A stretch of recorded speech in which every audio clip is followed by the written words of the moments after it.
नमस्कार मित्रांनो, सर्वप्रथम तुम्हाला सगळ्यांना विजयादशमीच्या अनेक अनेक शुभेच्छा। आज सीमोल्लंघन करायचं आहे। आज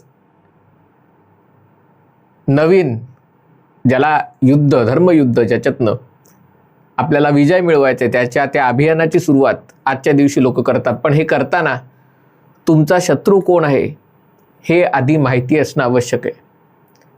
मी शत्रू म्हणजे उद्धव ठाकरे, शरद पवार, सुषमा अंधारे वगैरे या सगळ्यात आत्ता तरी शिरणार नाही आहे, कारण हा विषय महाराष्ट्राला देशातलं प्रथम क्रमांकाचं राज्य बनवण्याचा आणि पुढच्या अनेक वर्षांसाठी देशातलं प्रथम क्रमांकाचं थेट परकीय गुंतवणुकीचं केंद्र बनवण्याच्या दृष्टीने हाती घेतलेल्या उपाययोजनाबद्दल बोलणारे एकच विषय बोलणार आहे, पण तो अतिशय महत्त्वाचा आहे। आणि तो विषय आपल्याला लक्षात ठेवायचा असेल तर 14407 हा क्रमांक लक्षात ठेवा, कारण हा क्रमांक तुमच्या, माझ्या, आपल्या सगळ्यांच्या मदतीला येऊ शकतो। 14407 आपल्या सगळ्यांना गेल्या काही दिवसांपासून, आठवड्यांपासून एक टेलिकॉम डिपार्टमेंटचे फोन येत असतील। ज्यांच्याकडे ट्रू कॉलर आहे ते जनरली त्यांना दिसतं की हे टेलिकॉम डिपार्टमेंट कोणत्यातरी शांतिप्रिय माणसाकडनं चालवलं असतं, किंवा कधी बेंगळुरूहून, कधी कलकत्त्याहून तिकडनं असे ते त्याचं दिसतं। पण दिसताना आपल्याला टेलिकॉम डिपार्टमेंटचा फोन येतो आणि ते तुम्हाला काहीतरी महत्त्वाची सूचना देतात आणि मग ते एका कॉल सेंटरवर जातं। कॉल सेंटरवर गेल्यावर ते तुम्हाला तुमचा बँक अकाउंट मागतात। मग तुमच्याकडे तुमचा मोबाईल नंबरवरनं OTP येईल मागतात आणि तुम्ही खरोखरच हा कॉल टेलिकॉम डिपार्टमेंटमधनं आहे असं समजून त्याला ती माहिती पुरवता आणि नंतर कळतं की तुमच्या बँक अकाउंटमधनं आहे नाही ते पैसे कटले गेलेले आहेत। अनेक जण तर असे फोन घेतच नाहीत, पण भले भले लोक। ही एक छोटी गोष्ट आहे। सगळ्यात मोठी गोष्ट आहे म्हणजे हल्ली व्हिडिओ कॉल येतात आणि पोलीस इन्स्पेक्टर समोर असतो आणि तो काहीतरी तुम्हाला सांगतो की तुमचा कुठला तरी जागेचा व्यवहार, जमिनीचा व्यवहार, आणि बरेच लोक असे व्यवहार करतात रोखीत। अनेक त्यातला एक हिस्सा असतो, ही काही लपवायची गोष्ट नाही आहे, पण तरी लपून छपून असले तरी सगळ्यांना माहिती आहे। आणि त्यामुळे असा फोन आला की खरंच माणसाला पहिले मनात भीती निर्माण होते की अरे हे सरकारच्या लक्षात आलेलं आहे आणि कदाचित त्याच्यासाठी आपल्याला काही दंड ठोठावला जाणार आहे का। आणि मग तो व्हिडिओ कॉलवरचा माणूस, पोलीस इन्स्पेक्टर, कधी तुमच्याकडे पैसे मागतो, महिला असतील तर त्यांच्याशी काहीतरी अश्लील संभाषण करतो किंवा काही त्यांना कपडे उतरवायला सांगणं, असे हे प्रकार घडलेले आहेत। एवढंच नाही तर ज्याला डीप फेक म्हणतात, म्हणजे डीप फेक म्हणजे तुमचा चेहरा दुसऱ्या कोणाच्या तरी शरीरावर करून, म्हणजे अशा प्रकारच्या गोष्टी मॉडेल्स आणि अभिनेत्रींबद्दल झालेल्या आहेत। त्यांचे विवस्त्र फोटो, व्हिडिओ प्रसिद्ध करणं, म्हणजे दुसऱ्या कोणाच्या तरी व्हिडिओमध्ये त्यांचा फोटो, चेहरा मॉर्फ करणं। आणि एवढंच नाही तर तुमचा आवाज मॉर्फ करून, बघा म्हणजे तुमचा आवाज, हा माझा आवाज, आता मी व्हिडिओ करतोय, माझा आवाज यूट्यूबवर हजारो व्हिडिओमध्ये उपलब्ध आहे। आर्टिफिशियल इंटेलिजन्सच्या साहाय्याने हा आवाज क्लोन करून, समजा या आवाजात माझ्या पत्नीला, माझ्या बहिणीला, माझ्या कोणाला नातेवाईकांना फोन आला आणि त्यांना कळलं की हा आवाज माझाच आहे, पण त्याच्यात त्यांनी काहीतरी पैशाचे व्यवहार करायला सांगितले। कंपनीच्या अधिकाऱ्याचा त्या अकाउंट सेक्शनला किंवा फायनान्स सेक्शनला फोन येऊन त्यांनी व्यवहार करायला सांगितले की त्या आवाजावरनं लोक विश्वास ठेवून पैसे ट्रान्सफर करतात आणि नंतर तुम्हाला लक्षात येतं की हा गंडा घातला गेलेला आहे। आणि या फक्त काही गोष्टी आहेत ज्या सामान्य माणसाला सोसाव्या लागतात। हल्ली बरीच लग्न शादी.com, भारतमैत्रिमोनी.com वगैरे सारख्या साईटवर न जुळतात आणि त्याच्यातनं मग माहिती काढायची आणि मग पुन्हा सायबर बुलिंग करायचं। प्रेम भंग झाला की आपल्या प्रेयसीला, जी आता दुरावली आहे, किंवा प्रियकर असेल जो दुरावलेला आहे, त्याला फोटोच्या साहाय्याने ब्लॅकमेल करायचं। या गोष्टी सामान्य माणसाला सहन कराव्या लागतात। ह्याच्या पलीकडचं जे युद्धतंत्र आहे सायबरचं, म्हणजे मी पेजर ब्लास्टबद्दल बोलणार नाही की जे आता लेबेनॉनमध्ये झाले, पण आज आपली वीज सगळी स्मार्ट ग्रिडवर आहे आणि कोणी ठरवलं तर एका क्षणार्धात त्या विजेच्या डिस्ट्रीब्युशनमध्ये, पुरवठ्यामध्ये मोठ्या प्रमाणावर बिघाड घडवून आणणं शक्य आहे। तुमची एअरलाईन्सची इन्फॉर्मेशन, आपल्याला आठवतंय मायक्रोसॉफ्टचा काहीतरी इश्यू झाला होता आणि त्यामुळे अनेक विमान कंपन्यांना आपली उड्डाणं स्थगित करावी लागली होती, कारण त्याच्याबद्दलची फ्लाईट इन्फॉर्मेशन आहे ती जर सगळी गायब झाली. हे मी सगळं अशासाठी सांगतोय कारण हे सगळं आज आपल्या आयुष्याचा भाग झालेला आहे. 70 कोटी स्मार्टफोन आत्ता भारतात आहेत. मला आश्चर्य वाटणार नाही पुढच्या 2 वर्षात हा 70 कोटीचा आकडा 150 कोटीवर जाईल. तुम्ही म्हणाल कारण माणसं कुठे 150 कोटी, पण फक्त स्मार्टफोनचा नाही आहे. एक माणूस 2 स्मार्टफोन वापरतो, टॅबलेट वापरतो, हल्ली टीव्हीमध्ये वायफाय आले. मी हा व्हिडिओ करताना एक प्रोजेक्टर वापरतोय, त्याच्यात वायफाय. म्हणजे वायफायवर कनेक्टेड असलेली डिव्हायसेस जी स्मार्ट आहेत, स्मार्ट डिव्हायसेस आहेत, त्यांची संख्या वाढते. पण प्रत्येक स्मार्ट डिव्हाइस हे सायबर हल्ल्याचं बळी पडू शकतं. पण ते कळायला म्हणजे लोकांना नवीन वस्तू आणून त्याचा वापर पटकन करता येतो, पण जेव्हा त्यांच्यावर हल्ला होतो तेव्हा त्यांना कळत नाही. पोलीस स्टेशनमध्ये तक्रार करायची तर त्यांना कळेल असं सांगता येत नाही.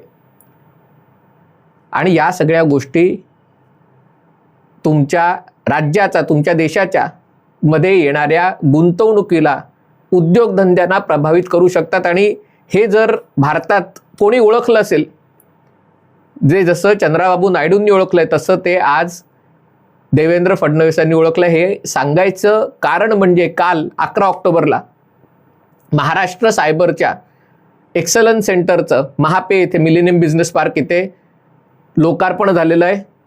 2016 पासून देवेंद्र फडणवीस या प्रकल्पासाठी पाठपुरावा करत होते, पुढाकार घेऊन काम करत होते. कधी केंद्र सरकारच्या गृह विभागाकडनं काहीतरी अडथळे की हे कशाला गरज आहे, हे केंद्र सरकार करतंय, तुम्हाला करायची काय गरज आहे.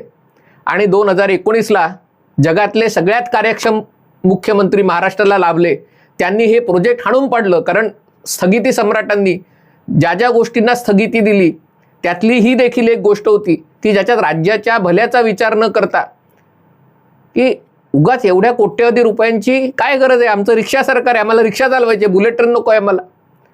आणि त्याच्यामुळे आणि नुसती स्थगिती दिली नाही, जे जे लोक पोलीस अधिकारी, प्रशासकीय अधिकारी या प्रकल्पात सहभागी होते त्यांना पनिशमेंट पोस्टिंगवर पाठवलं. कारण का तर ते म्हणे देवेंद्र फडणवीसांच्या जवळचे, असं यांना वाटलं. म्हणजे इतक्या सूडबुद्धीने काम केल्यावर हे प्रकल्प पुढे जाईल असं कोणाला वाटलं नव्हतं. पण काल त्याचं लोकार्पण झालं. मला अतिशय आनंद झाला, कारण या प्रकल्पाबद्दल मला गेली 6-7 वर्ष आणि अशा प्रकल्पाची गरज काय आहे ते मी तुम्हाला सांगतो. आधी या प्रकल्पाचं थोडक्यात आढावा घेणं आवश्यक आहे. जसंही म्हणलं की 70 कोटी स्मार्टफोन आज भारतात आहेत. या 70 कोटीचा आकडा 150 कोटी 2-3 वर्षात स्मार्ट डिव्हायसेस, स्मार्टफोन याचा झाल्यास मला आश्चर्य वाटणार नाही. तुमची वीज सगळी ज्याची मागणी आहे 5 पट वाढणार आहे, भारत विकसित देश होणार आहे त्या दृष्टीने, ती सगळी स्मार्ट ग्रिड आहे. तुमचे न्यूक्लिअर रिॲक्टर्स त्याच्यावर आहे. तुमचं सगळं मोबाईल कनेक्टिव्हिटी, तुमचं ट्रॅव्हल, तुमचं ज्याला IoT म्हणतात, इंटरनेट ऑफ थिंग्स आणि इंटरनेट ऑफ एव्हरीथिंग, जे प्रत्येक गोष्टीत आज इंटरनेट आहे. तुमच्या वॉशिंग मशीनमध्ये, तुमच्या AC मध्ये इंटरनेट आहे.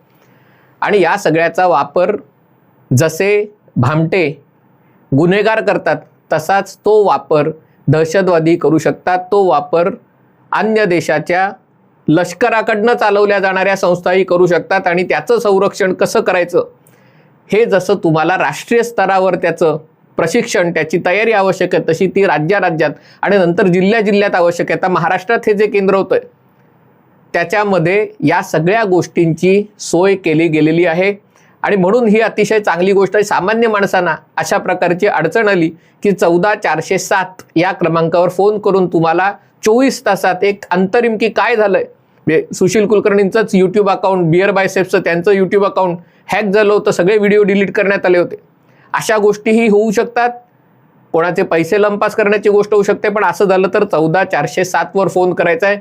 हे जे नवीन केंद्र महापेला उभारण्यात आलेलं आहे त्याच्यामध्ये कमांड अँड कंट्रोल सेंटर आहे. कारण या सगळ्या गोष्टी कुठे होऊ शकतात, गडचिरोलीला होऊ शकतात, ठाण्यातही होऊ शकतं, पालघरलाही होऊ शकतं, किंवा सिंधुदुर्गात किंवा सोलापूरला, नाशिकला, जळगावला कुठे होऊ शकतं.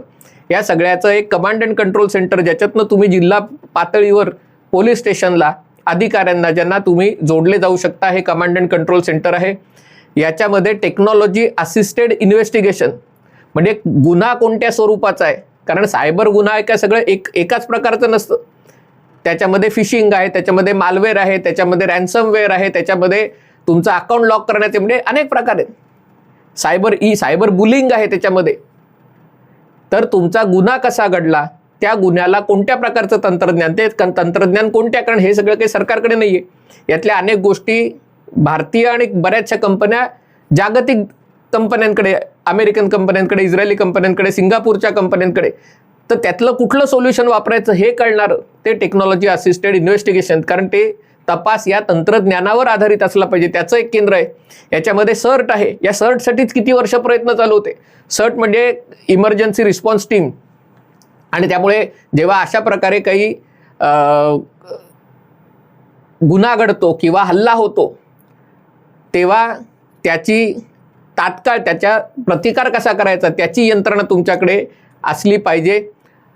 आणि याच्यात सगळ्यात महत्त्वाचं म्हणजे सिक्युरिटी ऑपरेशन सेंटर आहे. म्हणजे ज्या केंद्र आहे त्याच्यावरच काही हे नाही होता कामा, त्याच्यासाठी ऑपरेशन सेंटर आहे. आणि सगळ्यात महत्त्वाचं इथे सायबर एक्सलन्स सेंटर आहे. या केंद्रामध्ये दरवर्षी महाराष्ट्रातल्या 5,000 पोलिसांना प्रशिक्षण दिलं जाणार आहे. कारण या पुढचे जे गुन्हे आपल्या समोर येणार आहेत हे गुन्हे चालूच राहतील. कोयता गँग आणि काय जे सगळं आपल्या पुण्यातल्या ताई ज्यासारखं सांगत असतात ते गुन्हे असणारच आहेत. पण त्याच्या पलीकडे जाऊन सायबर गुन्ह्यांची संख्या अनेक पटींनी वाढणार आहे. त्याचं गंभीरता अनेक प्रकारे वाढणार आहे. आणि म्हणूनच या सगळ्याला उत्तर द्यायला हे केंद्र असणं आवश्यक आहे. सगळ्यात महत्त्वाचं म्हणजे त्याच्यात एक पोलीस स्टेशनही आहे जे सगळ्या पोलीस स्टेशनची नोडल एजन्सी म्हणून काम करेल. कारण कुठे गुन्हा झाला, कारण त्याचं ज्युरिस्डिक्शन कसं ठरवणार. म्हणजे बेंगळुरूच्या माणसांनी लातूरच्या माणसाला फसवलं आणि लातूरचा माणूस मुंबईला असताना त्याला फसवलं, तर तक्रार कुठे करायची, मुंबईला करायची का लातूरला करायची का बेंगळुरूला करायची. म्हणजे कायद्याच्या दृष्टीने या गोष्टी स्पष्ट असतात, पण सामान्य माणसाला या गोष्टी खूप गोंधळात टाकणाऱ्या असतात. त्यामुळे गुन्हा कुठे घडला त्याचे तपास कोण करणार या सगळ्या गोष्टींची ही यंत्रणा उभारणं आवश्यक आहे. आज हे सगळं अशासाठी महत्त्वाचं आहे कारण महाराष्ट्र हे करणारं पहिलं राज्य, एवढ्या मोठ्या प्रकारचं काम करणारं महाराष्ट्र पहिलं राज्य झालेलं आहे. आणि ते केवळ आणि केवळ देवेंद्र फडणवीसांची व्हिजन, आणि ती व्हिजन प्रत्यक्ष व्हिजन बऱ्याच जणांना असते. असं म्हणतात की एक चपटी मारली की व्हिजन होते, जे दिसतं तुम्हाला त्याला व्हिजन म्हणतात, पण त्याला व्हिजन म्हणत नाहीत. ती प्रत्यक्षात आणण्यासाठी जे प्रयत्न करावे लागतात. आणि हे सगळे अडथळे असताना हा जवळजवळ 800-850 कोटी रुपयाचं हे सेंटर बांधून पूर्ण झालेलं आहे. अशा प्रकारचा खर्च करायचा की त्याला आठ्या कपाळावर आणणारे, त्याला प्रश्न विचारणारे अनेक लोक असतात की हे काय करायची गरज आहे, ह्याची गरज काय आहे, म्हणजे एवढा सगळा खर्च आणि मग देशी कंपन्या परदेशी कंपन्या. पण त्याच्याही पलीकडे जाऊन जी गोष्ट देवेंद्र फडणवीसांनी या केंद्राच्या लोकार्पणाच्या कार्यक्रमात सांगितली ती सगळ्यात महत्त्वाची आहे.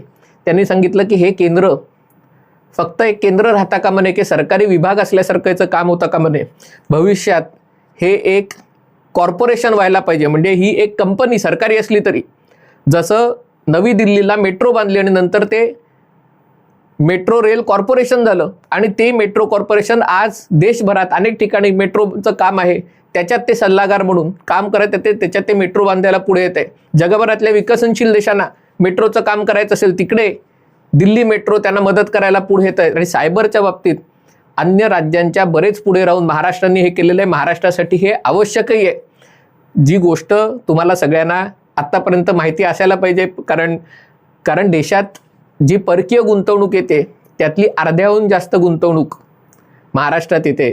आदित्य ठाकरे काही रडोत की हा प्रकल्प गुजरातला गेला, तो प्रकल्प आंध्र प्रदेशला गेला, फलाना प्रकल्प ओडिसात गेला, पण 50% गुंतवणूक महाराष्ट्रात येते. दुर्दैवानी सुदैवानी काही म्हणा त्याला, यातली खूप मोठी गुंतवणूक याला म्हणजे ज्याच्यामध्ये फिनटेक आहे, सेवा क्षेत्रात IT फिनटेक्स या सगळ्या याच्यामध्ये आहे.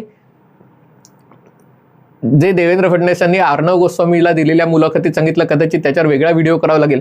पण data is a new oil. म्हणजे आज जगभरातल्या डेटाची किंमत ही तेलाच्या एकूण व्यवहारापेक्षा जास्त झालेली आहे.